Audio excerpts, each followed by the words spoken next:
ขึ้นมานี่จะเป็นหาดอาหารสบายดีสบายดีอ๋อโอ้งามมะลิทุกคนน่ะยินดีต้อนรับเข้าสู่แหล่งท่องเที่ยวตาดเลาะยิ่งใหญ่อลังการมะลินะเดี๋ยวลืมถามชื่อจังไหนเจ้าชื่อนิโคเด้ออ๋อชื่อนิโคชื่อม่วนเนาะเจ้าดิชื่อดอกเมยดอกเมยอ๋อโอ้งามมะลิงาม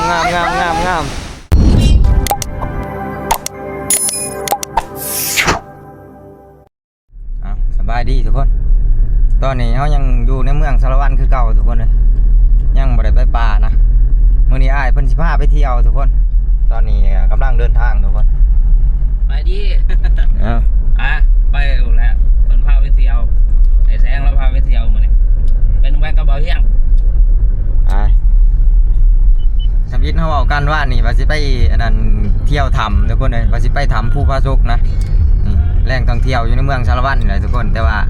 เพิ่นบ่ได้เปิดรับนักท่องเที่ยวเดี๋ยวนี้พุ่นแหละช่วงอันนั้นพุ่นแหละเพิ่นจังสิเปิดทุกคนใช้ภูกระแตกมีบ่โอ้มีหมอกปกคลุมเบิดอันนี้เลยทุกคนภูกระแตกนี่เป็นภูที่สูงที่สุดเลยภูที่สูงกว่าหมู่อยู่ในเมืองสารวัตรหมอกปกคลุมเบิดเลยบ่เห็นซ้ำทุกคนเลยบางอย่างนี่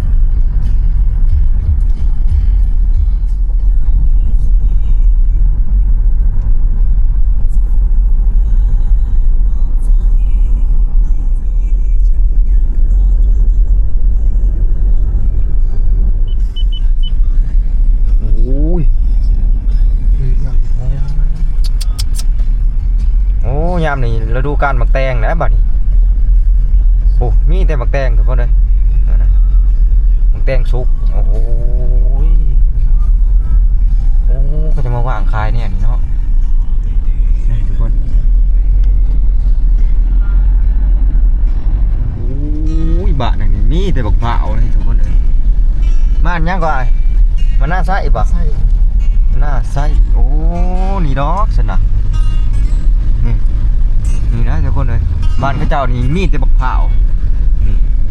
สมคำซาคำเลือได้ทุกคนเลยบักเผาหน้าไส้ปิ่งไก่หน้าปงนะเนี่ยค้ามาอ้ายเพิ่นว่าสิพาเฮาแว่ทุกคนสิพาเฮาแว่เบิ่งบักเผาใหญ่เอาทางแยกไปไสซะนี่มันไม่ใช่กล้องเดี๋ยวสายเดี๋ยวว่าอ๋อไปลงงามออกไปนี่เซกล้องเนาะเซกล้องไปนี่ยังก็เรางามปักเซ่อัตตะปือก็ไปทางนี้บ่อัตตะปือไปทางเซกล้องอ๋ออัตตะปือไปทางปุ่นเลยทุกคน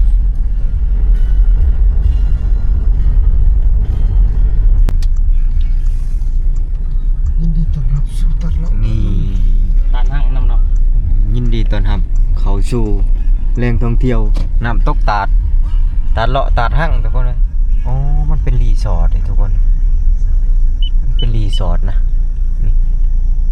ตาดห้างตัวนี้ตาดเลาะตาดห้างนี่ไง5,000บ่เนาะโอ้ผู้สาวเขาก็มาเล่นได้ทุกคนเลยทุกคนงามลีทุกคนป๊าดจ้ะโอ้ผู้สาวก็มาเที่ยวโอ้งามเนาะเอาโอ้มีคนมาเที่ยวหลายอยู่เลยทุกคนฟังนะก็มีนะอยู่ฟังนะก็มีนี่มันจะเป็นหาดอาหารติดกับอะไรเลยทุกคนนี่เป็นหาดอาหารติดกับนะนี่บ่อนท่องเที่ยวเลยนะ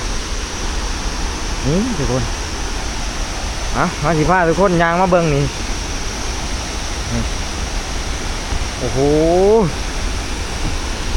อยู่ด้านเทิงนั่นมันสิเป็นกระต๊อบน้อยเลยทุกคนเป็นกระต๊อบน้อยนะเป็นเป็นรีสอร์ทน้อยๆนะบอนเขานั่งเล่นนั่งกันนะโอ้งามมะลิทุกคนนะนี่โอ้โหครั้งแรกในชีวิตเลยทุกคนนี่สิมาเฮียงเดี๋ยวมาเที่ยวเนี่ยนี่ทุกคนยินดีต้อนรับเข้าสู่แหล่งท่องเที่ยวตาดเลาะนี่ตาดเลาะซ้ำชิเลาะทุกคนเบิ่งนะน้ำมันโตลงมาเถิงน้ำมันโตลงมาเถิงไหลลงไปพุ่นเลยนะฝั่งนั้นก็จะเป็นวัดเขากับอันนั้นเปิดแหล่งท่องเที่ยวคือกันทางนะมันก็จะเป็นรีสอร์ทคือกัน ทางนี่ก็มีเบิดมีอาหารโอ้เอารอบนี้หนีมาพักผ่อนก่อนทุกคนเลยมาเที่ยวก่อนนะ เขาจะป้าลายทุกคนเลยมาหรอกโอ้โหโอ้ยมวนเด้โอ้ทุกทุกอลังการนะลิทุกคนยิงใหญ่อลังการนะลินะโอ้ยฝากกะลิทุกคนอันนี้คือน้ำตกตาดขนาดใหญ่นะตาดเลาะทุกคนโอ้คักโอ้ยผู้บ่าวมาแต่บ้านใด มาในบ้านประโซม ฮะ บ้านประโซม โอ้มาเล่นเนาะมาเที่ยวเนาะเออเอาบ้านเดียวกันบ่ แม่เนี่ย เออเอาคักเนาะมาเล่นนี่เนาะมาจักเทื่อแหละ 2 เดือน3 เดือน โอ้มา2-3เทื่อเลยเนาะเอาเดินเล่นตามสบายนี่เอาคักดีทุกคนหุ่นบ่เจกก็เลาะมันอยู่ อ้ายเฮาเพิ่นก็ไปถ่ายอยู่พุ่นเป็นไรม่วนบ่พอดีว่าจะแต่งโต๊ะมาเที่ยววะดิโอ้ชุดท่องเที่ยว ซิ่วทุกคนแล้ว ซิ่วขนาดเนาะ แม่นแถมต่อกับสถานที่นี่มาว่าซิ่ว โอ้อ้าว เป็นธรรมศาสตร์คักอะลีเนาะ แม่นบริษัท10 ปี 10 ปี แม่นสิประมาณ10 ปี แสดงว่าเจ้าเคยมา เคยมา โอ้บ่ใจเคยมาก่อนบ่แย่งเลยได้ทุก ต ค อน น นั้นมันยังทันเปลี่ยนแปลงเนาะทุกคนตอนนั้น โอ้ เปลี่ยนแปลงปานนี้ตอนนั้นยังเป็นพื้นบ้านอยู่ปัจจุบันนี้เขาเห็นใหม่หมดแล้ว เออ เปลี่ยนแปลงไปหลายเลยแต่ เออ ที่อยู่ช่วงยังมีก่อน แต่เมื่อก่อนน่ะก็เจ้ายังบ่ทันมีอันนั้นทางเดินแนวนี่ได้ทุกคน ทางเดินเนี่ยนี่ก็จะเอาไม้มาปูแล้วบอนได้ที่เป็นช่องว่างหรือว่าเป็นบอนกี่นี่ก็เจ้ายังสิรักษาความเป็นธรรมชาติของมันไว้คือเก่านะนี่นี่แนวนี่ก็เจ้าก็สิปล่อยช่องว่างของมันนะนี่คือแนวนี่นี่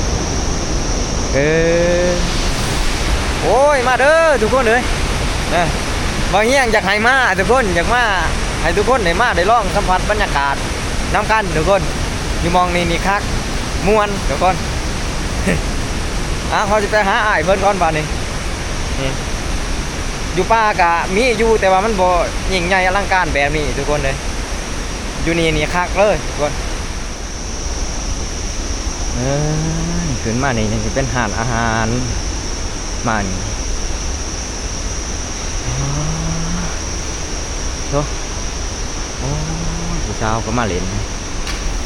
ผู้สาวมาแต่บ้านใดเด้ผู้สาว มาเสารวัตร สารวัตรเอามาน้องกันบ่ โดยมาทำการ เอา ที่สองหัว นี่ สองอย่าง เบาเฮียงคนหากิน ฮะ เบาเฮียงคนหากินฝากติดตามเลย ไม่เฟซหรอ ฮะ เฟซบุ๊กเหรอ เอา โดยเฟซบุ๊ก โอเคขอบใจ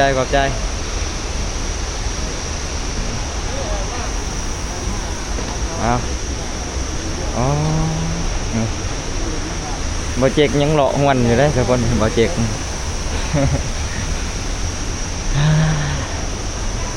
อ๋อมันจะเป็นแท็กซี่ทุกคนโอ้ยบ่เคยมาจะเถื่อนะนี่งามอยู่ได้ทุกคนก็เบิ่งอยู่ได้อ๋อทุกคนเอ้ยนี่อ๋อทุกคนอันนี้กกจันทร์ฟ้านะกกจันทร์ฟ้าที่เราเห็นอยู่ป่านะทุกคนนี่เพิ่นเอามาปลูกนะเป็นอันนั้นต้นไม้ประดับนี่อยู่ป่านี่หลายทุกคนนี่โอ้บืดอยู่ป่าบ้านเฮานี่โอ้เพิ่นเอามาปลูกนะอ๋อนี่เขามาในเมืองเขาจังเห็นทุกคนอันนี้ที่ว่าเพิ่นอันนั้นมันมีคุณค่าหลายปานใดนะอย่างนี้นะเพิ่นเอามาปลูกนี่น้ำชาเอาไอ้เจ๊กเบิ้งคอยชีลิ้นให้โอ้เงียน้ำเลยเอา ถ่า ทามันออกฤทธิ์กันดี น้ำชาทุกคนเลยมันฮ้อนนะนั่งกินน้ำชาชมบรรยากาศรับเอาวิวนะทุกคนเลย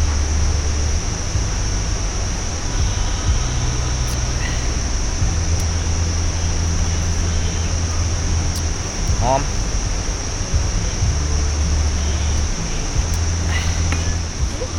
โอ้โห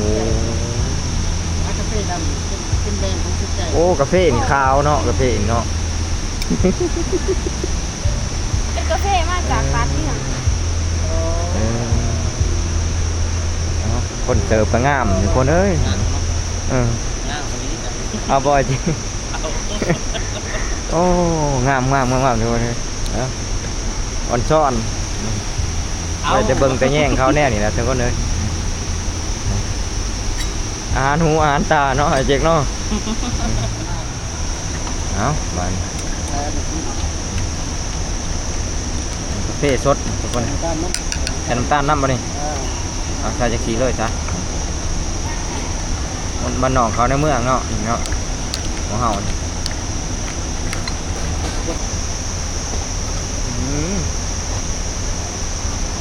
กาแฟสดขนาดกาแฟครัว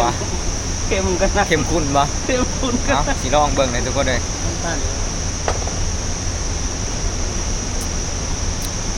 โอ้ยคมขนาด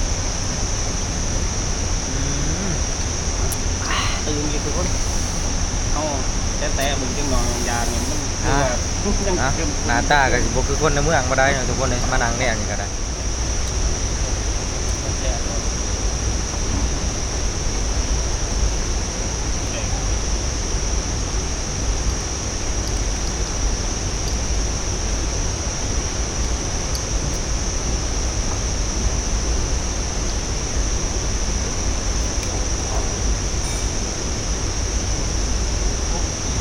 เอาก่อนสิกลับทุกคนเลยเอาสิมาย่างชมเอาวิวก่อนจักบาททุกคนผมยังติดใจอยู่นะ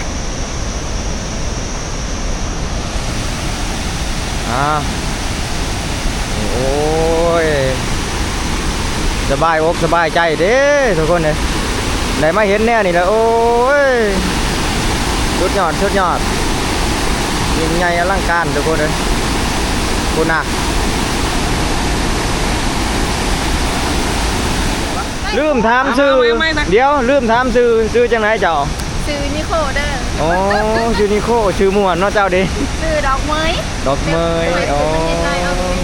โอ้ยงามดีงามเอาสิเมื่อแล้วปะเนี่ย ยังถ่ายรูป บ่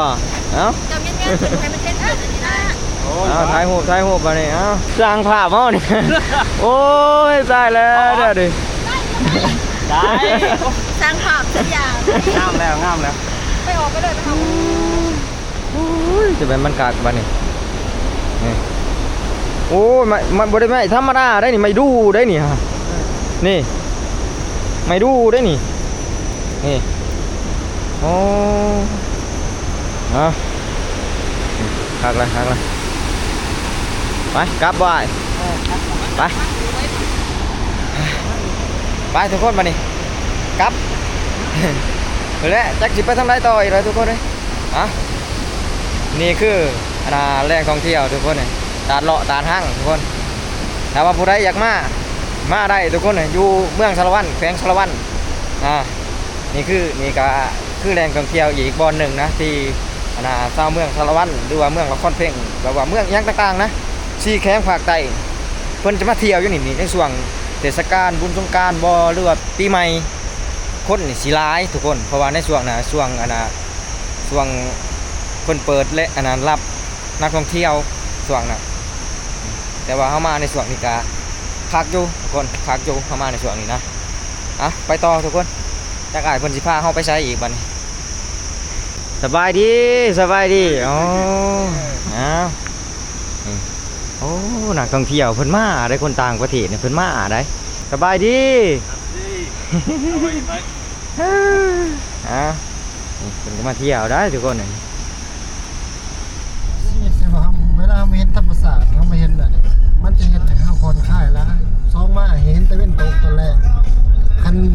แต่ละมื้อคันมีรีสอร์ทมีวิวตัวใดที่ว่าเห็นตะเวนออกตะเวนขึ้นตะเวนตกหั่นต่างประเทศแพงเท่าใดมันก็ซื้ออยู่เพราะว่าเวลาเจ้าเห็น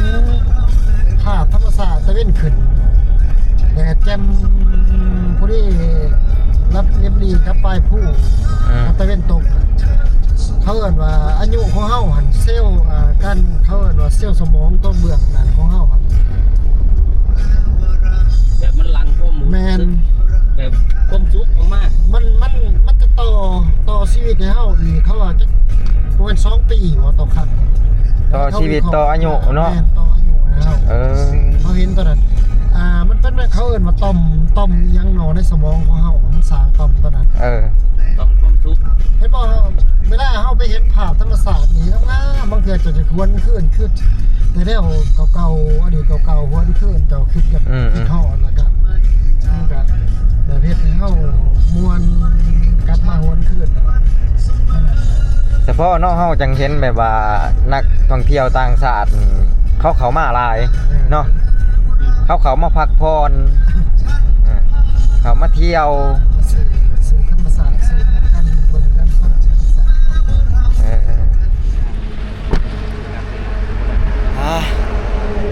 ์ บัดนี้ทุกคนเอ้ยนี่อีกเป็นสถานที่หนึ่งนะที่อ้ายเพิ่นพาเฮามาเล่นพาเฮามาแวะเล่นนะ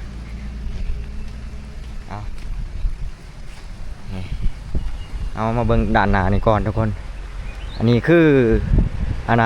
หมักเผาวหน้าไส้ปิ่งไก่หน้าบงเหล่าข้าวเมืองคงลำวงสารวัตรทุกคนเลยนี่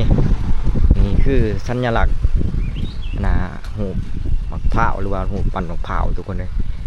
สัญลักษณ์ของบ้านของเมืองเพิ่นเลยทุกคนบ้านเพิ่นนี่มีตั้งแต่หมักเผาวทุกคนเพิ่นพามาแวะมาเล่นอยู่นี่แหละนี่ทุกคนทางด้านในก็จะเป็นหารอาหารนี่เพิ่นก็จัดเป็นหารอาหารคือกันทุกคน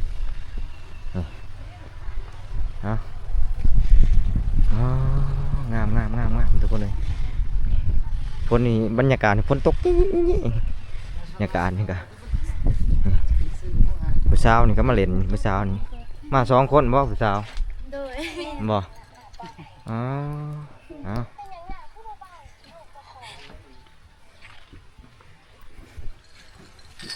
โอ้ยลืมถามมาแต่บ้านใดผู้สาว มันเป็นน้องตัว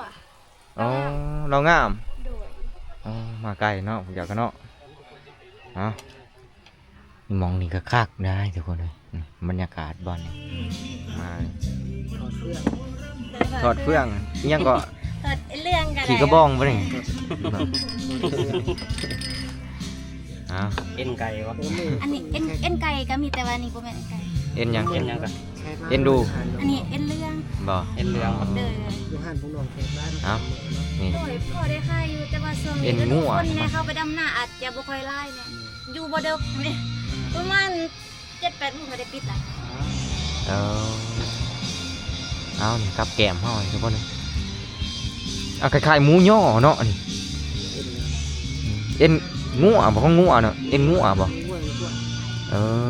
นี่ทุกคนเอากินบ่เป็นบ่นี่มาเป็นเอง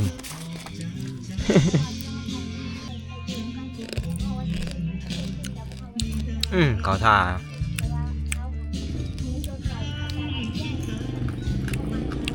เป็นงัวข้ามอยู่ไหน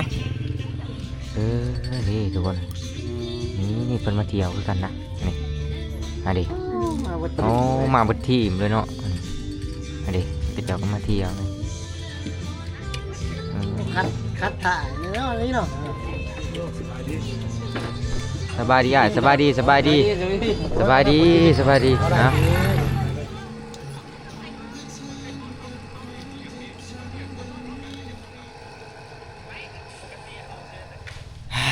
นะเขามาฮอดเฮือนอ้ายแล้ววันนี้ทุกคนเลยหลังจากที่อ้ายเพิ่นพาเฮาไป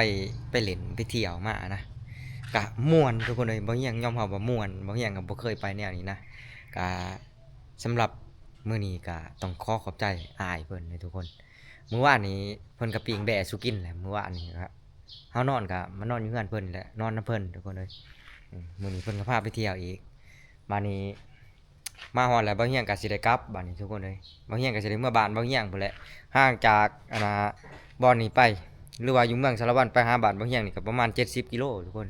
บ่เฮียงมาแต่บ้านนี่ก็ขี่รถจักรมาเมื่อก็สิได้ขี่รถจักรเมื่อแต่ว่าสิเมื่อพร้อมกันกับเบาเจ๊กทุกคนเลยสำหรับมื้อนี้จะได้เฮาบัดนี้เมื่อแต่ว่า เออ ไปกลับบัดนี้กลับก็ได้อเด้อบัดนี้ ครับก่อน ขอมกขอบใจหลายๆโชคดีโอกาสหน้าพอกันใหม่เอาไปกลับก่อนมาทุกคนเลยบ้านนี้ทุกคนเลยก่อนเฮาสิกลับบ้านนะก่อนเฮาสิเมื่อบ้านเฮาสิไปแวะนะก่อนสิพาบ่เจกไปแวะตลาดก่อนไปเลาะตลาดก่อนทุกคนเลย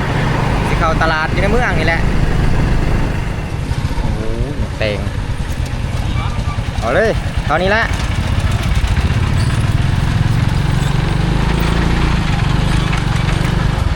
เอานี่ตลาดใหญ่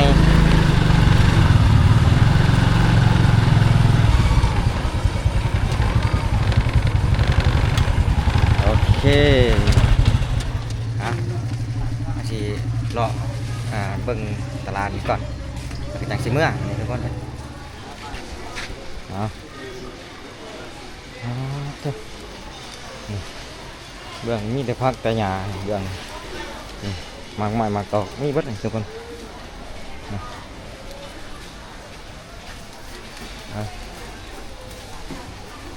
ไปทางไหนฮะไปทางไหนไปโอเค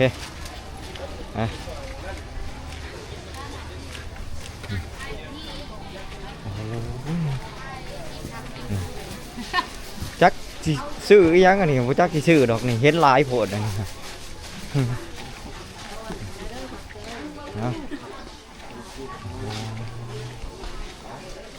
เอาอย่างเขามาเลาะนี่ก็ยังบ่ทันจักว่าเต้สิซื้ออีหยังทุกคนเลยมีแต่ว่าสิเลาะเบิ่งก่อนนั่นแหละทุกคนสิซื้อนี่ ขีดนึง20,000 หนังเข้ม คิด1,000,000ทุก อ๋อบ่เจ๊สิซื้อปลาแห้งเอา มันต้องมีได้สัก มัดหนึง50 อันนี้ซื้อเลยป้ายังวะ ตัวนี้เด้มัดละซ่าบ่เนี่ย โอ้ปรากฏตัวนี้ปรากฏ นี่เนาะมัดละซ่าบ่เนี่ยซ่าบ้านบ่เนี่ย ตัวนี้น่าจะเป็นปลาแดกตัวนี้ ได้มัดหนึ่งให้มันมีหลากหลายเนี่ย นี่เอาโอ้คอยคิดว่าปรากฏบ่แม่นเนาะป้าพอเห็นบ่ขายปรากฏนี่ทุกคนเอาป้าแม่น้ำคลองสำแม่นบ่อ๋อป้าน้ำคลองมัดหนึ่ง20,000ทุกคน20,000นี่ประมาณ40 บาทประมาณนี้แหละมัดหนึ่งโอ้นี่บ่เจ๊กนี่ซื้อเอาตัวนี้เนาะนี่อันนี้ป้ายังอันนี้ ปลาแตะปลาย้อน ปลาย้อนโอ้ก็จะเฮ็ดเป็นเตะแน่นี่เนาะเตะหนึ่งเท่าไรเลยอันนี้ แตะหนึง50,000 โอ้เตะหนึ่ง50,000 เอาไว้จะแตะ ประมาณ80 บาททุกคนอย่างนี้แต่ก็เจ้าว่ามันแม่นบ่โอ้โหบาง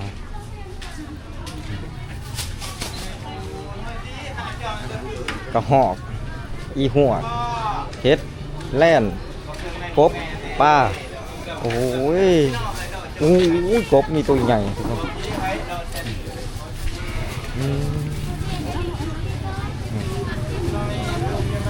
ตอนนี้มันอยากช่วยๆในจังหน่อยเลยทุกคนแม่ค้าเจ้าขายเพิ่นกันอยากเมื่อเบิ่เลยกระถางยังอะไรวันนี้ดูหน่อยกันหน่อยไก่ไข่โอ้มีแต่เล่นตัวใหญ่นี่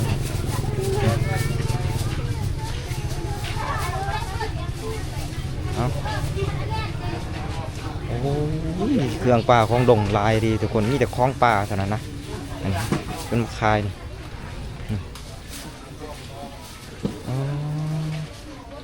โอ้ยหอยคือบ่เห็นอันนั้นเนาะ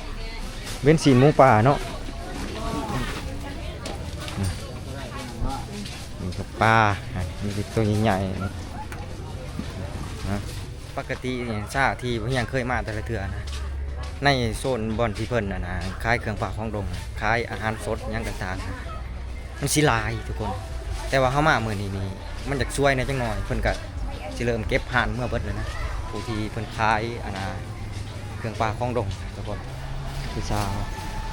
เจ๊กอุดหนุนผู้สาวแน่เจ๊กเอ้ย โอ้ผู้สาวต่างว่าผู้งามแต่น้องชื่อจังไร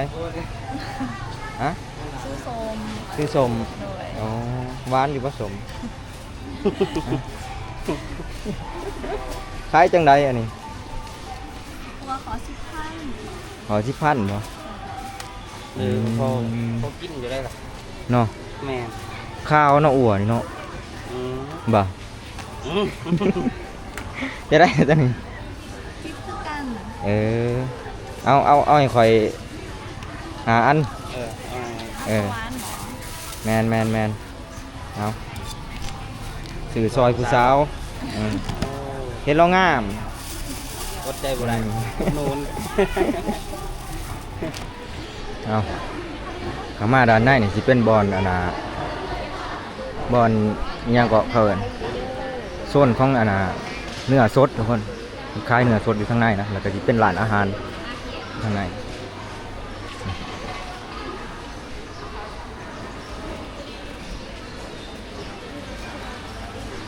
กินมาเรียกนักนิดเลยนอน อ๋อเบื้องนี่ก็มีนี่เบิ่งเอ้ยอีหัวเลยทุกคนอืม กล้องตัวใด กดข้างซ้ายแกะข้างทิพย์ เออ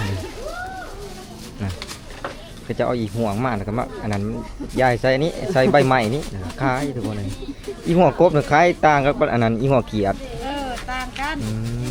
อีหัวกบนี่20,000นี่นี่แต่หนึ่ง20,000อีหัวเกียด10,000เนาะ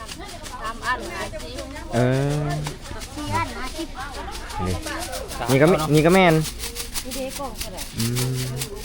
โอ้คือ หน่อใหม่น้องมีนี่ก็มี คงนี่ต้องเหลือก็คง นี่เลยชื่อกล้วยก้อนอะไรทุกคนเลยวิจังไหนวิเลย20,000อ๋อโอ้ยอ่อนซ้อนกล้วยดีนี่ ใหญ่ วิใหญ่เลยเนาะนี่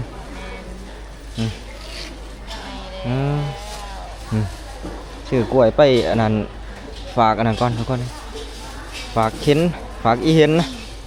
นี่ฝากน้องเห็นเฮานี่เอา คนสิกินได้บ่ตัวเหิม ซุกเพิ่มๆนี่แหละไปมันกินหลายมือแมนเพื่อมันสิซุกให้มันกินที่ละหน่วย2หน่วยนะอ่ะนี่ได้เอาเมื่อฝากน้องเห็นแล้วทุกคนเลยนี่ มาแถวนี้มีแต่บึกบึกแตงนะมันนัดมันข้าวโพดซาลี่ถั่วดิน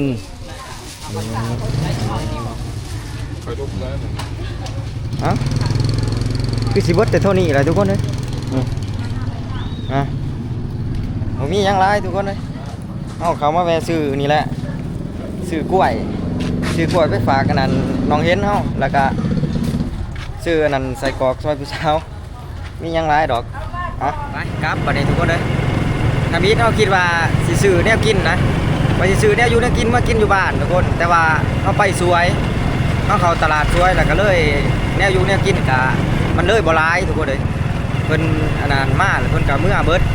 บางห้านเพิ่นก็ขายเบิดทุกคนมีแต่ว่าบ่แล้วเฮาสิไปเลาะเบิ่งเมื่อหน้าผู้เพิ่นขายนำทางแนวอยู่แนวกินก็ได้ถ้าว่าเห็นนะก็สิแวะซื้อทุกคนบริการแล้วทุกคนฝนตกแล้วทุกคนฝนตกลัดทางนะใครในแต่เขามีเสือกันฝนทุกคนดีนะที่อ้ายเพิ่นให้มาทุกคนเพิ่นย่านฝนตกห้ามเฮาน้ำทางนะเพิ่นเอาเสือกันฝนให้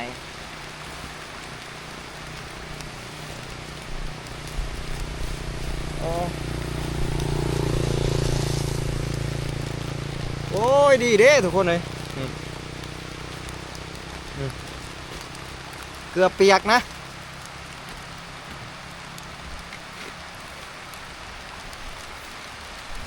เอาประมาณนี้แหละ ใครแน่แต่อ้ายเพิ่นเตรียมไว้ให้เรียบร้อยแล้วทุกคนโอ้ยทุกคนเลยบ่ทันฮอดที่ใดซะนะฝนตกละทางแล้วนี่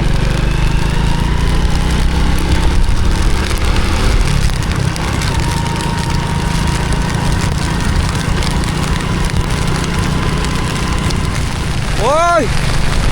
ฝนตกหนักแล้วทุกคนเลยฝนตกแห้งแล้วนะนี่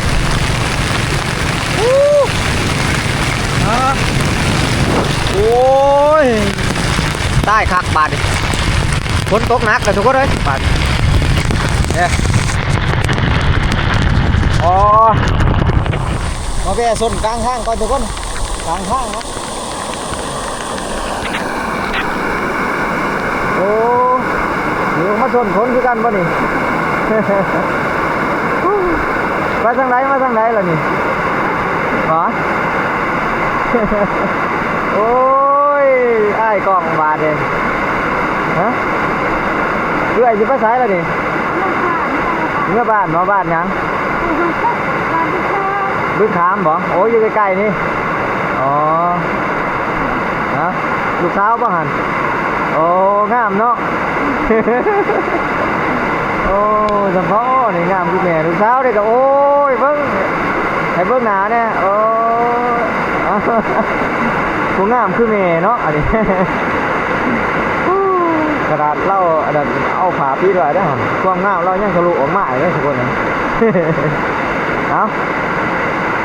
พักอันนี้ก่อนทนฝนก่อนบัดนี้เอาไว้ทุกคนนะว่าสิเวซื้ออันนั้นเนี่ยกินเมื่อวานบ่ได้เวทำฝนตกครับกลางทางทุกคนเลยสิได้แต่มากล้วยกับอันนี้แหละเมื่อฝนมันซีเศร้าลงในจังหน่อยแล้วแต่ครับฝนซีห่วยในจังหน่อยก่อนจังเสียนะเขามีเสือกันฝนอยู่ก็จริงนะแต่ว่าอันนั้นมันฝนเหมือนมันตกแห้งเหลือเกินทุกคนเวลาเขาขี่รถมันก็อยากลำบากในจังหน่อยนะเข้าบ่เห็นหงบ่เห็นเส้นทางทุกคนเลย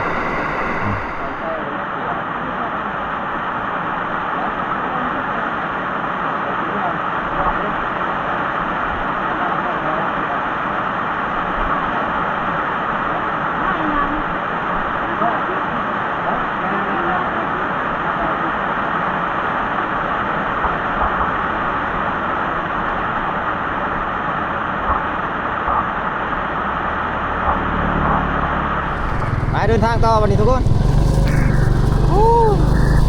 ฝนกำลังเช้าขนาดมีเสือยังเอาบ่อยากอยู่ทุกคนให้ฝนตกแห้งอย่างนี้นะ โอ้นี่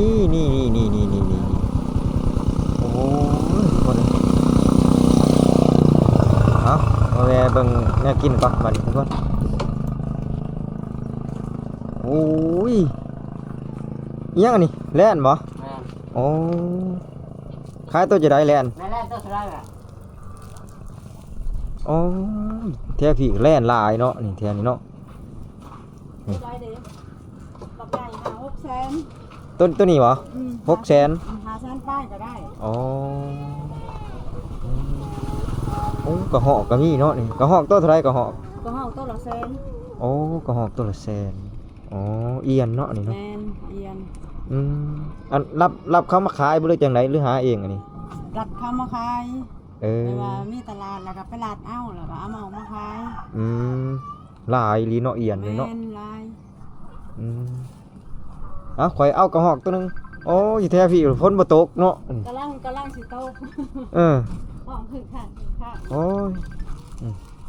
มันห้ำข่อยมาอยู่กลางทางเลยฝนน่ะมาแต่ไทยข่อยมาแต่สารวัตรไข่เป็ดนี่ก็เลี้ยงเองบ่ไข่เป็ดนี่นะไข่เป็ดซื้อหมูอ๋อซื้อเข้ามาขายคือกันเนาะโอ้แล่นนี่กะเพิ่นก็ขายแพงนี่ตัวใหญ่เติบแล้วนี่ทุกคนนี่มีอยู่ประมาณ2โลนะโอเคนี่ก็มีผลกระหอกตัวละ100,000ทุกคนนะนี่แหละแล้วอันนี้อันนั้นตัวนี้ได้บ่โลนึงนี่ตัวนี้ได้เนาะไอ้เนาะ120,000 2โลหมดเลย เออ ได้อยู่3โลไป โอ้นี่แหละได้แนวกินเมื่อไรทุกคนบ้านนี้แล่นกับกระหอกนี่เบ้าอันนั้นจากที่บ่เฮียงถามมาอยู่ในตลาดอยู่ในตลาดใหญ่สารวัตรก็ต้นหนึงก็สิประมาณ600,000ปลายหรือว่า500,000เลยทุกคนต้นหนึงสิประมาณ2โลปลายแล้วก็กระหอกนี่ก็ต้นละแสนประมาณนี้ทุกคนก็สิซ้ำกันแล้วก็อยู่ในตลาดใหญ่เอาออกมาซื้ออีกทีละฮะคันสิเว้าเรื่องกระหอกกับแล่นนี่ก็ต่างกันกับบ้านบ่เฮียงเลยทุกคนกระหอกนี่อยู่บ้านบ่เฮียงต้นหนึง50,000กีบต้นหนึงเลยแล้วก็แล่นอยู่บ้านบ่เฮียงนี่บ่เฮียงสิขายเป็นโลนะทราบบ่เฮียงเคยขายตลอดโลนึงนี่บ่เฮียงขายโลนึง300,000กีบทุกคน2โลก็สิตกอยู่600,000ประมาณ 1,000 บาทถ้าว่าแล่นใน2โลนะประมาณ 1,000 บาทเลยทุกคนแต่ว่าเพิ่นขายนี่ก็สิแพงกว่าอีกจักหน่อยก็บ่รู้บ่ลือครับเพราะปานใดดอกแต่ว่ามันแพงอยู่แล้วเพิ่นเอามาขายบางคนเพิ่นก็รับมาขายบางคนเพิ่นก็ได้มาเองทุกคนคือกระหอกนี่บ่เฮียงไปปลากับบ่ได้คอยกินดอกทุกคนเฮาบ่ได้ล่ามันบ่ได้คอยล่ามันส่วนหลายเฮาสิเน้นล่าแต่สัตว์ใหญ่นะก็เลยคิดอยากทุกคนก็เลยซื้อมากินแน่พอได้มีแน่กินนั่นแหละเมื่อก็ได้โอ้ยบรรยากาศฟ้าหลังฝนทุกคนเลยนี่อ้าวบ่เจกขี่รถน้ำหนาบ่เจกไป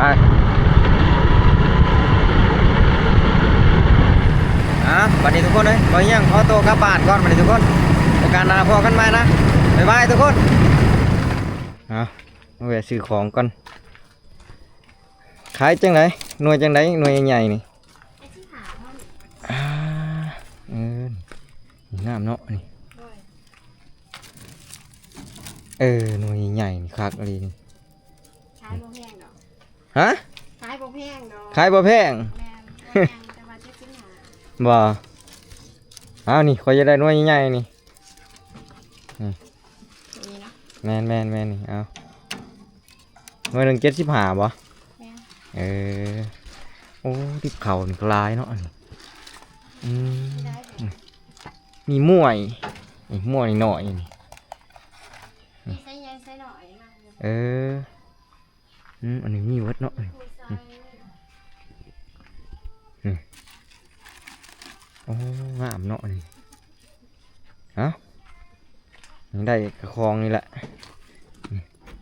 เอามือหายพอพอเราตึกแฮนี่ย่ำฝนตกนี่